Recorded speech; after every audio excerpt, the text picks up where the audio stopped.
सभी विद्यार्थियों को वंदे मातरम। मैं विकास श्रीवास्तव विक्रमादित्य आईएएस गोरखपुर के यूट्यूब चैनल पर आपका स्वागत करता हूं। प्यारे विद्यार्थियों, हम लोग अनुच्छेदों में संविधान पढ़ रहे हैं, यानी संविधान को अनुच्छेदों के माध्यम से पढ़ रहे हैं। या आप ये भी कह सकते हैं कि भारतीय संविधान के महत्वपूर्ण अनुच्छेदों की व्याख्या कर रहे हैं। ठीक है। और सिविल सेवा की प्रारंभिक परीक्षा जो होने वाली है, चाहे वो आईएएस का हो चाहे वो पीसीएस का हो, अनुच्छेद महत्वपूर्ण रोल अदा करते हैं। और पॉलिटी में निश्चित ही अनुच्छेदों का ही मुख्य कार्य रहता है, क्योंकि पूरी पॉलिटी राज्य व्यवस्था जो है वो संविधान के अनुच्छेदों पर ही आधारित है। और अनुच्छेदों के माध्यम से जो प्रश्न एग्जाम में आते हैं वो आपके लिए इजी हो जाएगा। जो भी लोग अनुच्छेद को सही से समझ ना पाए हैं उनके लिए बेस्ट है, जो अनुच्छेदों की व्याख्या सही से नहीं समझ पा रहे उनके लिए है, और जो उनको समझकर याद भी नहीं कर पा रहे उनके लिए भी है। और जो ऐसे विद्यार्थी एक बार में ही सारे अनुच्छेद का अध्ययन करना चाह रहे हैं उनके लिए भी ये लेक्चर है। प्रारंभिक परीक्षा में आपके लिए अनुच्छेदों का एक महत्वपूर्ण योगदान है, और इसी को ध्यान में रखकर मैं विस्तार से अनुच्छेदों की व्याख्या कर रहा हूं। लेकिन महत्वपूर्ण अनुच्छेद, क्योंकि 395 अनुच्छेद और जो संशोधन के बाद 450 से अधिक हो गए हैं, उतनी की व्याख्या नहीं होगी। लेकिन हाँ, ऐसे अनुच्छेद जो आपके एग्जाम में आ सकते हैं उनकी व्याख्या हम जरूर करेंगे। ठीक है।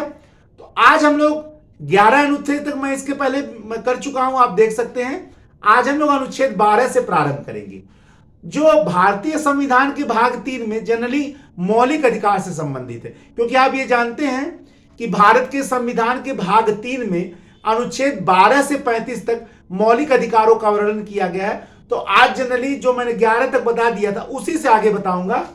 तो सबसे पहले आज भाग 3 के यानी मौलिक अधिकारों से संबंधित आर्टिकल 12 से 35 तक आज हम लोग देखेंगे। ठीक है ना। तो सबसे पहले है आर्टिकल 12 यानी अनुच्छेद 12। देखिए, मौलिक अधिकार जनरली राज्य के विरुद्ध है। मौलिक अधिकारों का जो स्वरूप है वो राज्य के विरुद्ध है, यानी नकारात्मक है। ठीक है ना। राज्य ये नहीं करेगा, राज्य वो नहीं करेगा। असल में मौलिक अधिकार जनरली पहले जमाने में राजाओं महाराजाओं सुल्तानों बादशाहों के जमाने में ज्यादातर मौलिक अधिकारों का हनन वो राज्य की ओर से ही किया जाता था। इसीलिए सारा जो अनुच्छेद है मौलिक अधिकार के जनरली वो राज्य के विरुद्ध है, नकारात्मक है। मौलिक अधिकारों का जो स्वरूप है वो नकारात्मक है, इसी वजह से। ठीक है ना। इसीलिए जो अनुच्छेद 12 है उसमें राज्य की परिभाषा दिया गया है। यहां राज्य का मतलब प्रदेश नहीं है, प्रोविंस नहीं है, स्टेट नहीं है। यहां राज्य का मतलब है सरकार या सरकारी अधिकारी या बहुत सारे सरकारी अभिकरण। ठीक है। ये एक लिस्ट आप जान लेंगे, क्योंकि कई बार एग्जामिनेशन में ये पूछ सकता है मेंस में। तो राज्य जैसे केंद्र सरकार हो गया, अनुच्छेद 12 में राज्य की परिभाषा दी गई है। ठीक है ना।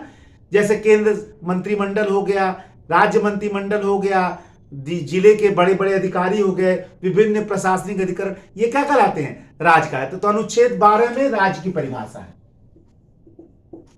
अब आर्टिकल 13 क्या कहता है?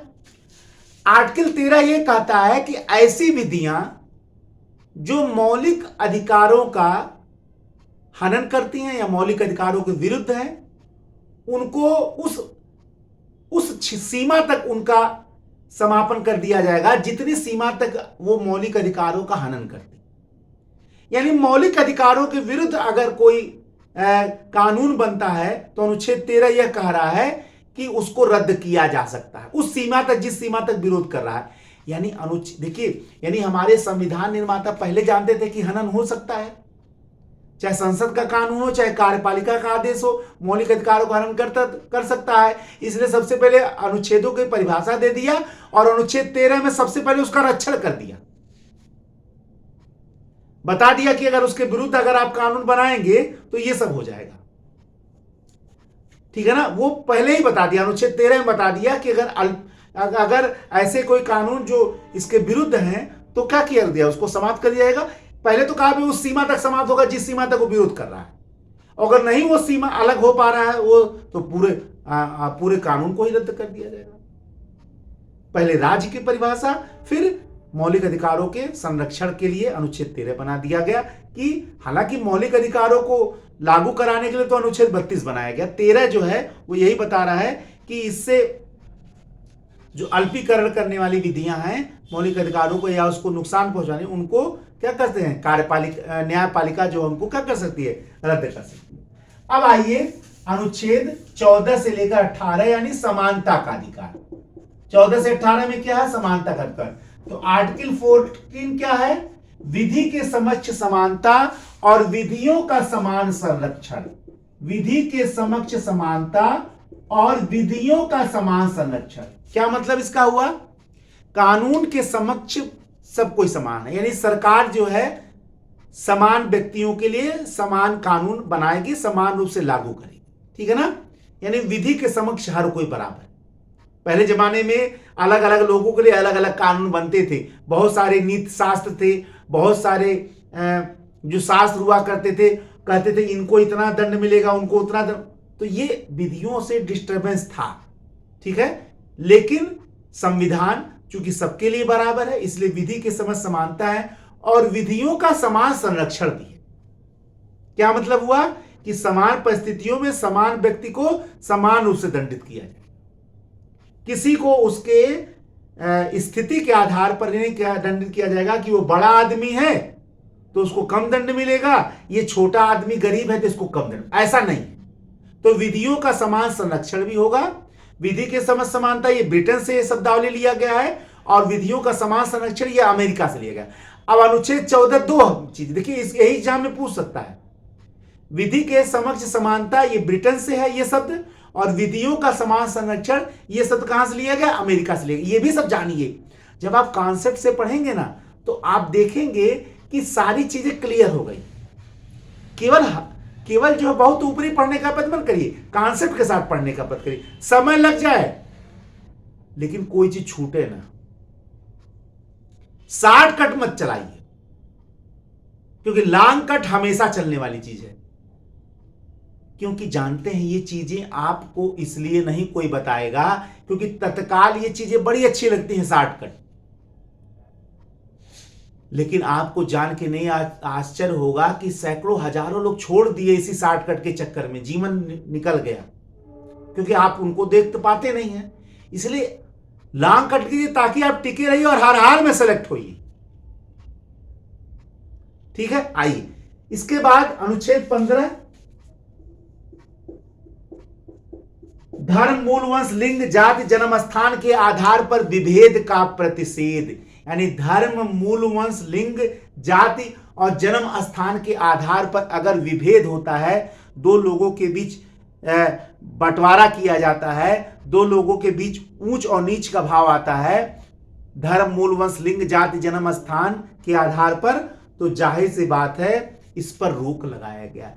सरकार कोई ऐसा कानून ही नहीं बना सकती है, सरकार कोई ऐसा विधि ही नहीं बना सकती है जो धर्म, मूल, वंश, लिंग, जाति, जन्म स्थान के आधार पर दो लोगों के बीच विभेद करे, क्योंकि ऐसा विभेद होता था।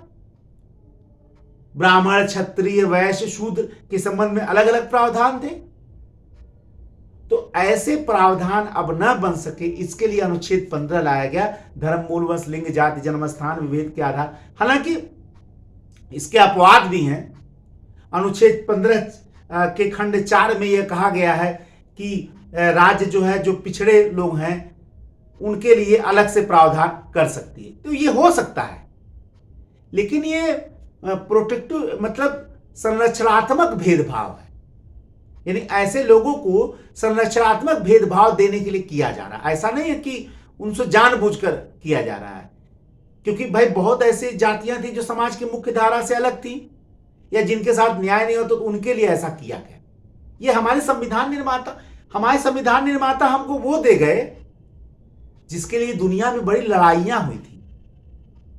चूंकि हम लोग को आसानी से मिल गया, हम लोग उसको समझ नहीं पा रहे हैं, लेकिन हमारे संविधान निर्माता हमको आसानी से वो सारी चीजें दे गए, ठीक है ना।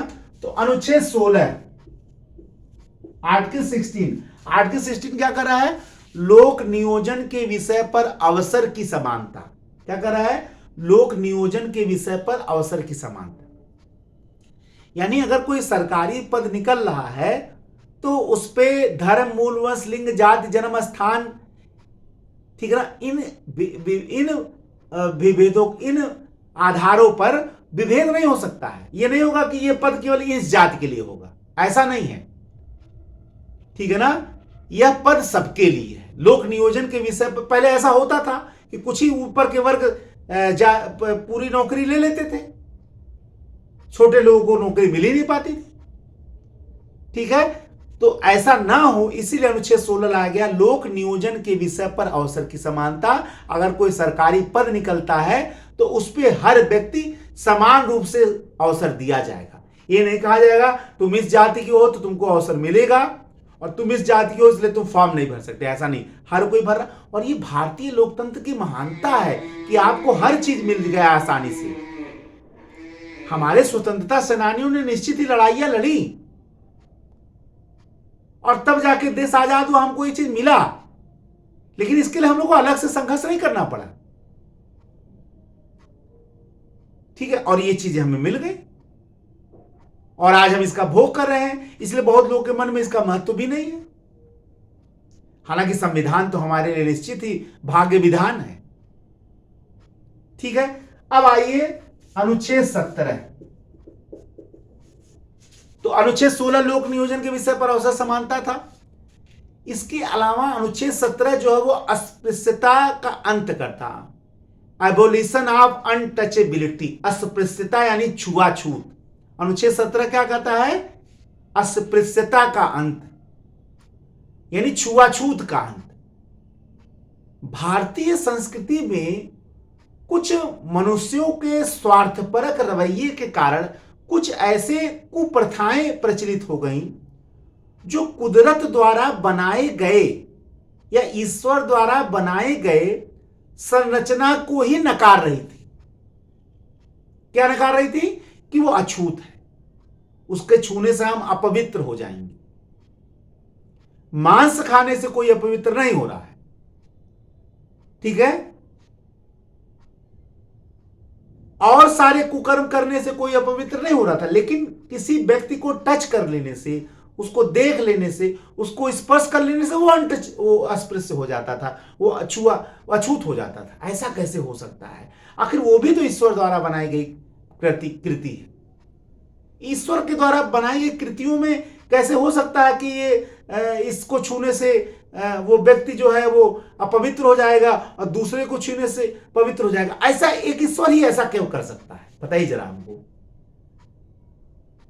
हमारे संविधान निर्माता इन चीजों को जानते थे, इसीलिए अस्पृश्यता का अंत कर दिया गया और अस्पृश्यता अपराध निवारण अधिनियम भी पारित किया गया, जो सिविल अधिकार संरक्षण अधिनियम के रूप में अब प्रचलित है, ठीक है ना। तो अस्पृश्यता अपराध है और अस्पृश्यता का कोई भी व्यवहार जो है दंडनीय अपराध है, ठीक है ना। तो अनुच्छेद 17 के बाद अनुच्छेद 18 आर्टिकल 18। आर्टिकल 18 क्या कर रहा है? उपाधियों का अंत, ठीक है ना, कि उपाधियों का अंत किया जाता है। क्योंकि पहले जमाने में राय बहादुर, चौधरी, सर, नाइटहुड, ये सब उपाधियां अंग्रेज देके विभेदीकरण पैदा करते थे। इससे दो लोगों के बीच हीन भावना पैदा होती थी, छोटे बड़े की भावना पैदा होती थी। इसीलिए अनुच्छेद 18 के तहत उपाधियों का अंत कर दिया गया। लेकिन सरकार जो सेना संबंधी उपाधियां देती है, परमवीर चक्र और क्या क्या, और जो भारत रत्न संबंधी, इसको इस अनुच्छेद का क्या कहते हैं, वो नहीं माना जाएगा, ठीक है ना, कोई इसका विरोध नहीं माना जाएगा, सरकार ऐसा कर सकती है। तो अनुच्छेद 18 जो है वो क्या कर रहा है? उपाधियों का अंत करता है, ठीक है। अब आइए अनुच्छेद 19 से लेकर 22 तक देखा जाए, जो जनरली स्वतंत्रता का अधिकार है, ठीक है। आप अनुच्छेदों को ध्यान से समझिए और अगर आप एक दो बार लेक्चर हमारा सही से पढ़ लेंगे तो अनुच्छेद आपको याद भी हो जाएंगे, ठीक है। अब आइए अनुच्छेद स्वतंत्रता का अधिकार देखा जाए, 19 से 22 तक, आर्टिकल 19 टू 22। तो सबसे पहले आर्टिकल 19। पहले जमाने में सरकार के विरुद्ध आप बोल नहीं सकते थे, तो सरकार माने राजा महाराजा बादशाह सुल्तान, उसको सीधे राष्ट्रद्रोह मान लिया जाता, राजद्रोह मान लिया जाता। भले आप सही कर रहे हो, अकबर बादशाह के प्रति या राजाओं महाराजाओं के प्रति कोई बोल सकता था क्या? बिल्कुल नहीं। वो सीधे राष्ट्रद्रोह मान लिया जाता था, सीधे राजद्रोह मान लिया जाता था। उसको चौराहे पे फांसी दे देना, तोप से उड़ा देना, यह आम बात थी। लेकिन स्वस्थ आलोचना, स्वच्छंद आलोचना नहीं है। आज की जो कम्युनिटी है या आज के जो समाजगण है, वो लोग स्वतंत्रता को स्वच्छंदता मानते हैं। हम लोग स्वतंत्र हैं। स्वतंत्र का मतलब होता है मर्यादित स्वतंत्रता। स्वतंत्रता का मतलब यह नहीं होता कि हम जो चाहे सो करें, जो चाहे सो बोले। स्वतंत्रता का मतलब होता है मर्यादित स्वतंत्रता। आप तब तक स्वतंत्र हैं जब तक दूसरों की उसी प्रकार की स्वतंत्रता में बाधा नहीं पैदा करते। तो आप अभिव्यक्ति की स्वतंत्रता आपकी मर्यादित है। ये नहीं आप किसी को गाली दें या जिसको जो चाहे कहें। आप मर्यादित सामने वाले की आलोचना करिए। लोकतंत्र में खंडन और मंडन दोनों का महत्व है। खंडन और मंडन दोनों का महत्व है।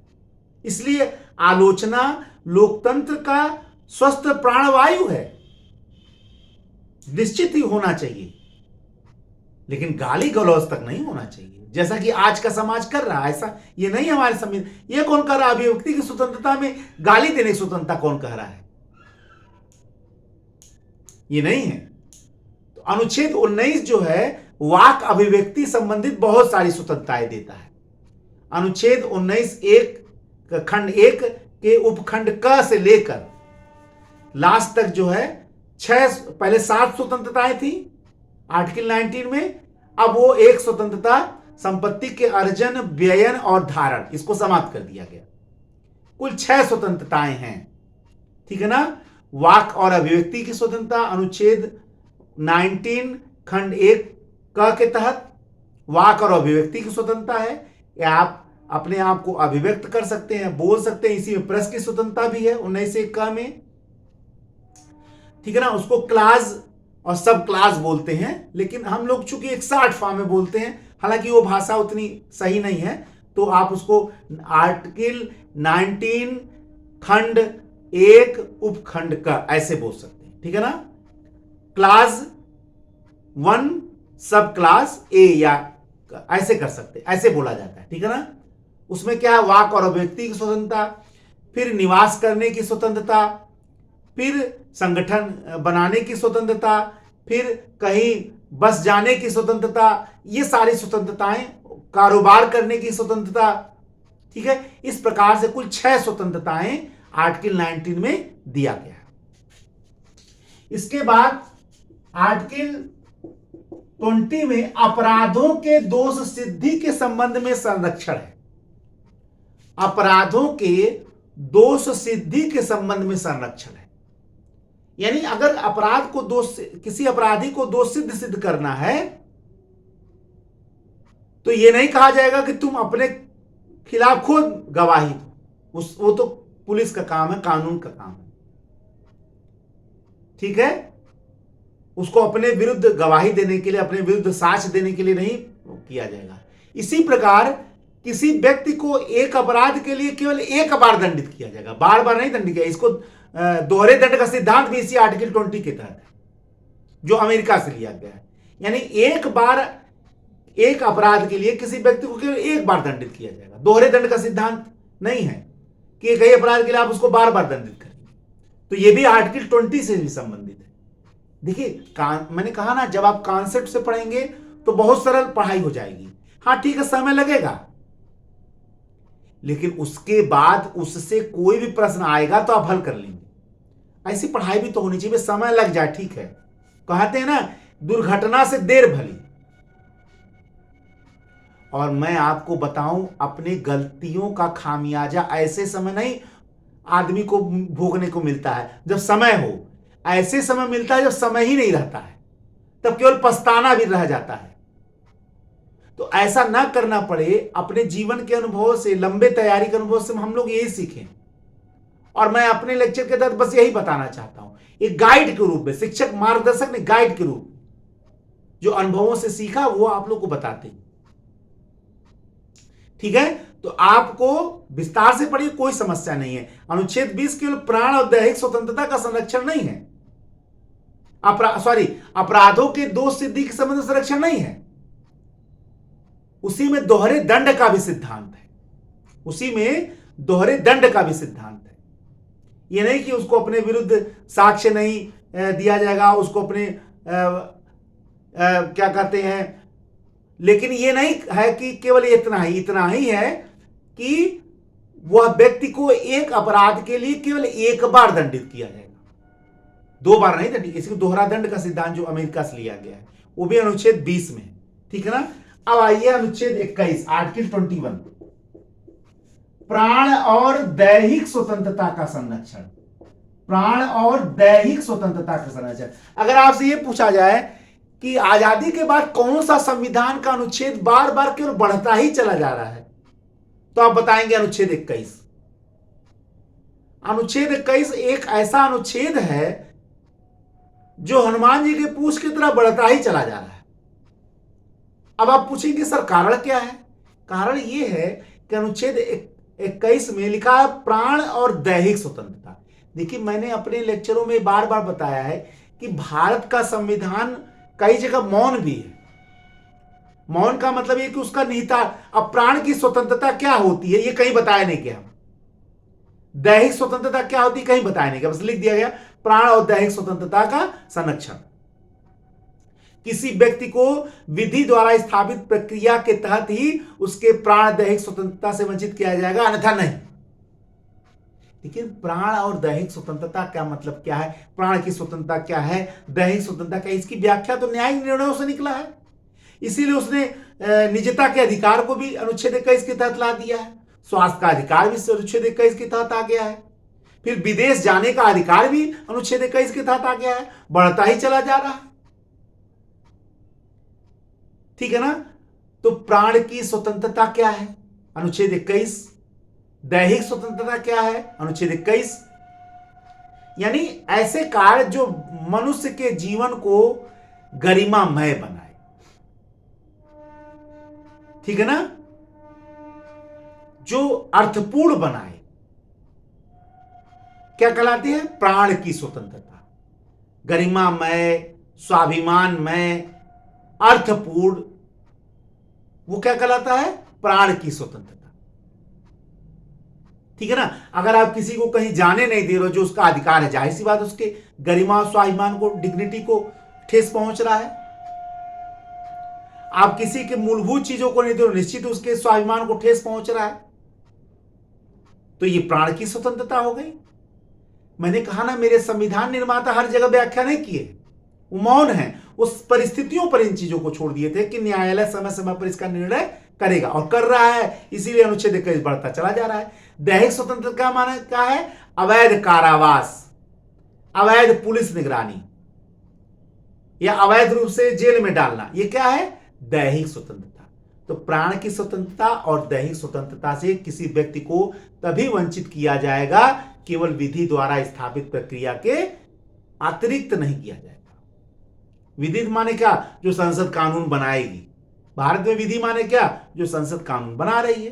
ठीक है, न्यायालय के निर्णय भी बहुत सारे विधि होते हैं, सही माने विधि तो संसद द्वारा बनाई गई विधि है ना। पढ़ाई के दौरान केवल लकीर का फकीर मत बनिए।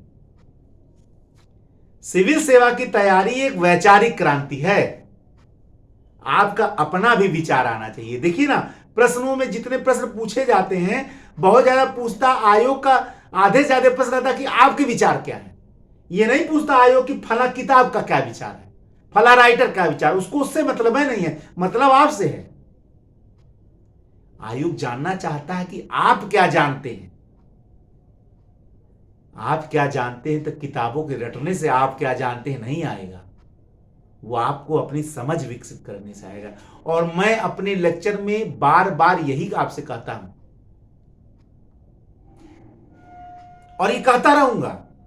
ऐसा नहीं कि मैं आज ये बात कह रहा हूं, ये कहता रहूंगा और बार बार जहां तक मेरा संभव होगा मैं आपका मार्गदर्शन करता रहूंगा इसमें, ठीक है। तो अनुच्छेद 21 हो गया, प्राण दैहिक स्वतंत्रता। अब अनुच्छेद 22 है, आर्टिकल 22। कुछ दशाओं में गिरफ्तारी और निरोध से संरक्षण। कुछ दशाओं में गिरफ्तारी और निरोध से संरक्षण। ठीक है, जैसे जो व्यक्ति गिरफ्तार किया जाएगा उसके अधिकारों के बारे में बताया गया है, जैसे उसको उसके गिरफ्तारी का कारण बताया जाएगा, फिर उसको उसके इच्छा के वकील से बात करने के लिए कहा जाएगा, कर सकता है, वो विचार विमर्श कर सकता है, जहां संभव वहां ये कर दिया जाएगा, 24 घंटे के अंदर मजिस्ट्रेट के समक्ष प्रस्तुत किया जाएगा। इसी में एक शब्द है, इसी का एक अंग है निवारक निरोध, प्रिवेंटिव डिटेंशन। निवारक निरोध का मतलब क्या होता है? इसी 22 का है, समझ लीजिए, खंड समझते चलिए, तभी अनुच्छेद आपको एग्जाम में क्लियर होंगे। इसी अनुच्छेद 22 में, जैसे अनुच्छेद 20 में मैंने बताया दोहरे दंड का सिद्धांत भी है, अनुच्छेद 22 में निवारक निरोध है, प्रिवेंटिव डिटेंशन, यानी किसी व्यक्ति को इस आधार पर गिरफ्तार करना कि उससे कुछ अपराध हो सकता है, उससे कुछ अपराध हो सकता है, उसके द्वारा कुछ अपराध किया जा सकता है, इसलिए उसको गिरफ्तार कर लो ताकि अपराध न करे।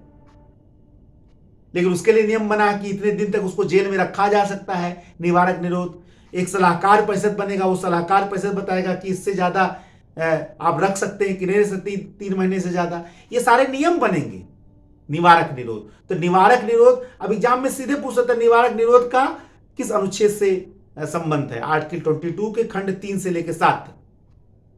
क्लियर है? ये सारी चीजें आप समझते चलें। हालांकि अब बहुत ज्यादा मैं व्याख्या अगर करूंगा तो एक अनुच्छेद में बहुत बोल सकता हूं, लेकिन उतना समय नहीं है, चूंकि एक निश्चित समय में हमको लेक्चर देना है, वरना एक अनुच्छेद में हम पढ़ाना चाहूं तो बहुत समय गुजर जाएगा, लेकिन उतना नहीं देना है। आपके एग्जामिनेशन में, आपके परीक्षा को पास कराने में मदद हो, ये उद्देश्य इस समय तत्काल है। ठीक है, अब आइए नेक्स्ट देखा जाए अनुच्छेद 23 से 24 तक। अनुच्छेद 23-24 क्या है? शोषण के विरुद्ध अधिकार। तो शोषण के विरुद्ध अधिकार अनुच्छेद 23 आर्टिकल 22, 23 और आर्टिकल 24।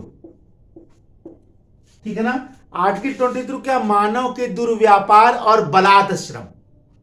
अनुच्छेद 23 मानव के दुर्व्यापार और बलात् श्रम, यानी मानव के साथ उसके किया जाने वाला गलत व्यवहार और बलपूर्वक उससे श्रम कराना। जैसे पहले जमाने में क्या होता था? बेगारी प्रथा। बेगारी प्रथा माने बिना श्रम के, और ये प्रथा आम थी, बहुत बड़ी मात्रा में प्रचलित थी। एक कोई जागीरदार था, जमींदार था, सारे गांव की जनता उसके वहां नौकर थे, बिना श्रमिक के, पारिश्रमिक के वो काम करते थे। उस बेगारी प्रथा कराती थी, जिसको विष्टि कहा जाता था। फिर लोगों का क्रय विक्रय, विजयनगर काल में दासों की मंडियां थी। मोटा दास इतना दाम है, पतला दास इतना दाम है, सुंदर दास का इतना दाम है। जैसे आदमी घोड़े बकरी बील में तो वैसे आदमी बिकते थे, यानी मनुष्य का क्रय विक्रय, मानव क्रय विक्रय। प्रोस्टिट्यूशन का केस, वो भी मानव दुर्व्यापार में आता है। तो इस पर रोक लगाया गया। अनुच्छेद 23 मानव दुर्व्यापार और बलात् श्रम पर रोक करता है। अनुच्छेद 24 क्या कहता है? 14 वर्ष से कम आयु के बच्चों का संकटमय नियोजन पर रोक किया गया। माने कारखानों, खानों या ऐसा कोई जगह जिससे बचपना नष्ट होता हो या बचपना को नुकसान पहुंचता हो, 14 वर्ष से कम आयु, तो ऐसे संकटमय नियोजन पर क्या किया गया है? रोक लगाया गया है। ठीक है, तो इन अनुच्छेदों को थोड़ी सा आप समझ के भी पढ़ें, ऐसा नहीं केवल आप रटें। थोड़ी सा जब आप अनुच्छेदों को देखिए, अनुच्छेदों को याद करने का तरीका क्या क्या बढ़िया है। थोड़ी सा जब आप उन अनुच्छेद को पढ़िए, आपको अलग से एक बार जरूर पढ़िए प्री के एग्जाम में। ऐसे आप नहीं कि आप अनुच्छेदों को जो है केवल व्याख्या के तहत पढ़ रहे हैं, अलग से भी अनुच्छेदों को जरूर पढ़िए। इसीलिए मैं इसको चला रहा हूं। ठीक है, अलग से भी आप अनुच्छेदों को कम से कम 100-150 अनुच्छेद जरूर आप पढ़िए। ठीक है, मैंने बार बार आपको बताया कि गलती उस समय परिणाम दे देती है जब आपका समय नहीं रहता है, केवल पछताना रह जाता है। तो ऐसा ना हो, इसलिए आप कोई लेकर मत छोड़िए। सिविल सेवा की तैयारी के दौरान प्रश्न चिन्ह नहीं लगे रहना चाहिए, ये बात हमेशा याद रखिएगा मेरा।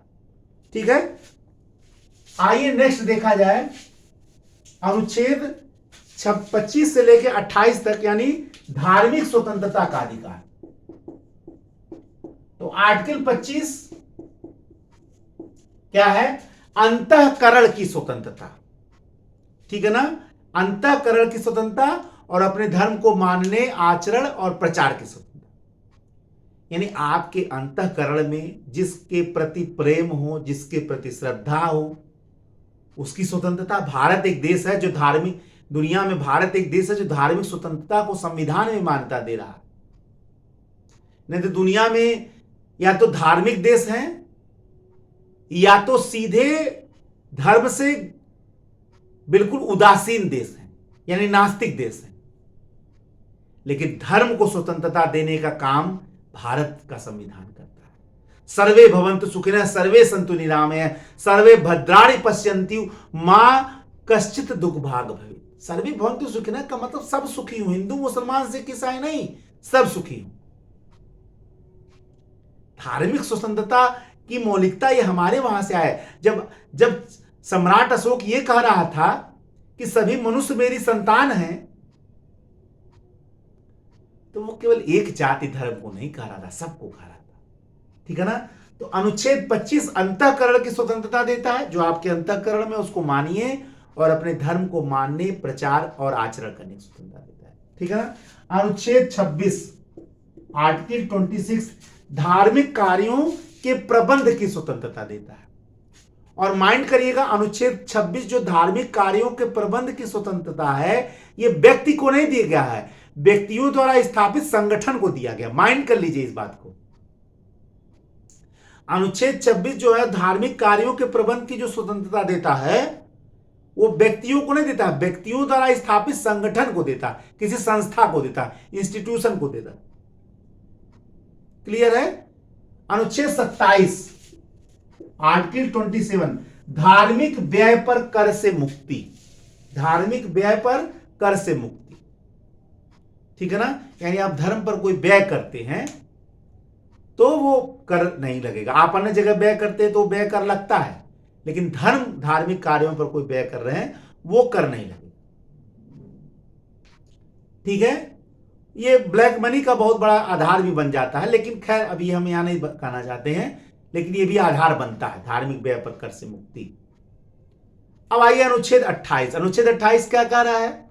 अनुच्छेद 28 कह रहा है कि कुछ स्थानों पर उपस्थित होने की स्वतंत्रता है। यानी मान लीजिए कोई ऐसा जगह है जहां पे कोई धार्मिक, कोई सरकारी राज्य द्वारा पोषित या राज्य की संस्था है या राज्य द्वारा पोषित कोई संस्था है। ठीक है। जैसे शिक्षा संस्थान, कोई शिक्षा संस्थान है और वहां कोई धार्मिक कार्य हो रहा है। ध्यान से समझिए इसको। तो मान लीजिए कोई धार्मिक कार्य हो लेकिन कोई अन्य धर्म वाला है, तो उसको स्वतंत्रता है अन्य धर्म वाले को कि वो उसमें शामिल हो या ना। ऐसा नहीं कि किसी एक धर्म का काम हो रहा तो अन्य धर्म वाला भी जबरदस्ती वहां से होगा। ठीक है ना। तो कुछ शिक्षा संस्थाओं में धार्मिक कार्यों में उपस्थित होने की स्वतंत्रता है कि अगर किसी एक धर्म, जैसे बहुत सारी संस्थाएं हैं जो किसी जमाने में कुछ धार्मिक संगठनों द्वारा स्थापित हुई, बाद में वो एडेड हो गई, लेकिन भाई वो अपनी परंपराओं को बना कर रखी हैं। और भारत जो है वो धर्म से उदासीन देश नहीं है, धर्म से विरोधी देश नहीं है, धर्म से तटस्थ देश भी नहीं है। भारत धर्म के प्रति निष्पक्ष देश है। माइंड करिए, हमारी जो धार्मिक सहिष्णुता है वो सर्वपंथ तटस्थता नहीं है, सर्वपंथ उदासीनता नहीं है, बल्कि सर्वपंथ निष्पक्षता है। क्या है? सर्वपंथ निष्पक्षता है। हम सर्वपंथ के प्रति निष्पक्ष हैं, इसीलिए धार्मिक कार्यों को भी हम शामिल होते हैं। बहुत लोग नहीं जानते इस बात को, वो समझते कि धर्मनिरपेक्ष का मतलब ये होगा धर्म से घिरा, धर्म से, ये दुनिया में परिभाषा होगा। हमारे देश में सर्वधर्म समभाव है, सभी धर्मों के प्रति समानता की भावना है। ठीक है। तो कुछ धार्मिक, अनुच्छेद 28 क्या कर रहा है कि शिक्षण संस्थाओं में होने वाले धार्मिक कार्यों में किसी अन्य धार्मिक व्यक्ति के लिए शामिल होने की स्वतंत्रता है, वो चाहे हो चाहे ना, उसको जबरदस्ती नहीं किया जाएगा। अब आइए आर्टिकल 29 तक हो गया, 28 तक हो गया। अब 29 और 30 संस्कृति एवं शिक्षा संबंधी अधिकार। आर्टिकल 29 क्या कर रहा है? आर्टिकल 29 कह रहा है अल्पसंख्यक वर्गों के हितों का संरक्षण। अब अल्पसंख्यक किसको कहते हैं परिभाषा नहीं दिया हमारे संविधान में, तो लेकिन कहा है अल्पसंख्यक वर्ग जो है के हितों का संरक्षण किया जा रहा है, वो अपनी भाषा, लिपि, संस्कृति का संरक्षण कर सकते हैं। ठीक है ना। देखिए, भारत एक ऐसा देश है जहां छोटे से छोटे और बड़े से बड़े सबका समान महत्व है, और बड़ों से या बहुसंख्यकों से, अब बहुसंख्यक अल्पसंख्यक तो परिभाषा निश्चित ही फिर से बनाना पड़ेगा, क्योंकि जिनको अल्पसंख्यक कहा जाता था उनकी जनसंख्या ही बहुत बड़ी हो चुकी है, तो अल्पसंख्यक शब्द जो अपने आप में अप्रासंगिक हो चुका है। ठीक है, तो खैर अब ये इस विषय पे हम नहीं जा रहे, इस पे कभी डिस्कशन अलग से किया जाएगा। अल्पसंख्यक वर्ग अपनी भाषा, लिपि, संस्कृति को बनाए रख सकता है, वो संरक्षित रख सकता है। अनुच्छेद 29 से ही करा अल्पसंख्यक वर्गों के हितों का संरक्षण। ठीक है ना। और आर्टिकल 30 क्या कह रहा है? आर्टिकल 30, जहां आर्टिकल 29 अल्पसंख्यक वर्गों के हितों के संरक्षण की बात कर रहा है, वहीं आर्टिकल 30 ये कह रहा है कि अल्पसंख्यक वर्ग अपने रुचि की संस्थाओं की स्थापना कर सकते हैं तथा उसका प्रशासन कर सकते हैं। तो वो क्या हो गया? आर्टिकल 30 हो गया। जैसे मदरसा, बहुत सारी चीजें, संगठन जो अल्पसंख्यक वर्ग स्थापित करते हैं, ये संवैधानिक अनुच्छेद है। ठीक है, उसके तहत वो अपने संस्थाओं की स्थापना कर सकते हैं और क्या कर सकते हैं? उसका प्रशासन कर सकते हैं। सरकार निश्चित ही उनके सहयोग करेगी, अनुदान देगी। ये हमारे वहां मैंने बताया कि संविधान सरकार को कोई उदासीन नहीं बनाता धर्म के प्रति, क्योंकि हमारे वहां धर्म कर्तव्य पालन है, हमारे वहां धर्म मानव सेवा है। ठीक है, तो ये हो गया अनुच्छेद 29। क्या हो गया? अल्पसंख्यक वर्गों के हितों का संरक्षण, उनके हितों की संरक्षण किया गया। वो अपनी भाषा, लिपि को बनाए, क्योंकि अल्पसंख्यकों के बस में यही बात चलती कि उन्हें भाषा को बनाए, अपने धर्म को बनाए रखें, अपनी लिपि को बनाए रखें, अपनी संस्कृति को बनाए रखें। तो उसका संरक्षण 29 दे रहा है। अनुच्छेद 30 क्या कर रहा है? वो अपने सच्चे शिक्षा संस्थाओं की स्थापना कर सकते हैं तथा उसका प्रशासन कर सकते हैं। अब आइए अंतिम मौलिक अधिकार, संवैधानिक उपचारों का अधिकार। ठीक है ना, अनुच्छेद 32 से लेकर 35 तक। तो उसमें मेन जो है वो आर्टिकल क्या है? 32 है। आर्टिकल 32 क्या कहता है कि यदि किसी व्यक्ति के, ठीक है, यदि किसी व्यक्ति के मौलिक अधिकारों का हनन होता है तो वह व्यक्ति अनुच्छेद 32 के तहत सर्वोच्च न्यायालय जा सकता है, और सर्वोच्च न्यायालय उस व्यक्ति के मौलिक अधिकारों की रक्षा करने के लिए 5 रीटें जारी करेगा। ठीक है ना। बंदी प्रत्यक्षीकरण, परमादेश, उत्प्रेषण, ठीक है ना, अधिकार परीक्षा, इस प्रकार से 5 रीटें जारी करके सर्वोच्च न्यायालय उस व्यक्ति के मौलिक अधिकारों का क्या करेगा? रक्षण करेगा। ठीक है ना। यह है अनुच्छेद 32। और इस अनुच्छेद से एक बात और समझने वाली, क्या समझने वाली है? कि भारत के संविधान में केवल मौलिक अधिकारों का प्रावधान नहीं किया गया है, बल्कि मौलिक अधिकारों को लागू कराना भी मौलिक अधिकार है। क्या कहा गया है?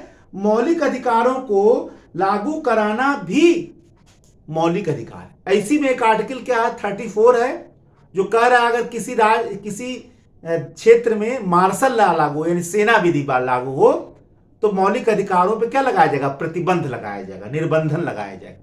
वो आर्टिकल क्या कर रहा है? 34। आर्टिकल 34 क्या कहता है कि यदि किसी क्षेत्र में सेना विधि, मार्शल लॉ लागू हो, तो मौलिक अधिकारों पर क्या लगाया जाएगा? जो मौलिक अधिकार प्रदत्त हैं उनमें निर्बंधन लगाया जाएगा, क्योंकि मार्शल लॉ लागू हो जाता तो सारी शक्तियां सेना के हाथ में आ जाती हैं। अब पता चला किसी व्यक्ति के मौलिक अधिकार का, देश की रक्षा में अगर मौलिक अधिकार का हनन हो गया तो वो व्यक्ति कोर्ट चल जाएगा 32 के तहत, तो निर्बंधन लगाया गया।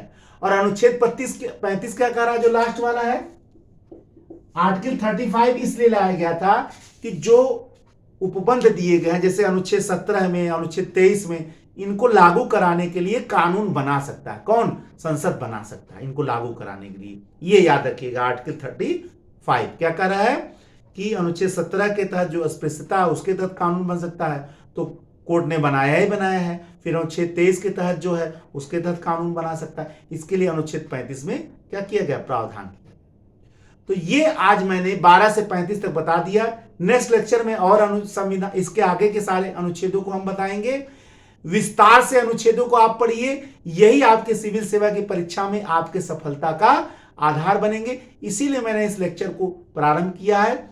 अगर कोई इसमें आपको कैसा लगता है आप जरूर इसको अपने कमेंट के माध्यम से बताइए। अगले लेक्चर के साथ मैं पुनः उपस्थित होऊंगा। तब तक के लिए जय हिंद, जय भारत, वंदे मातरम। धन्यवाद।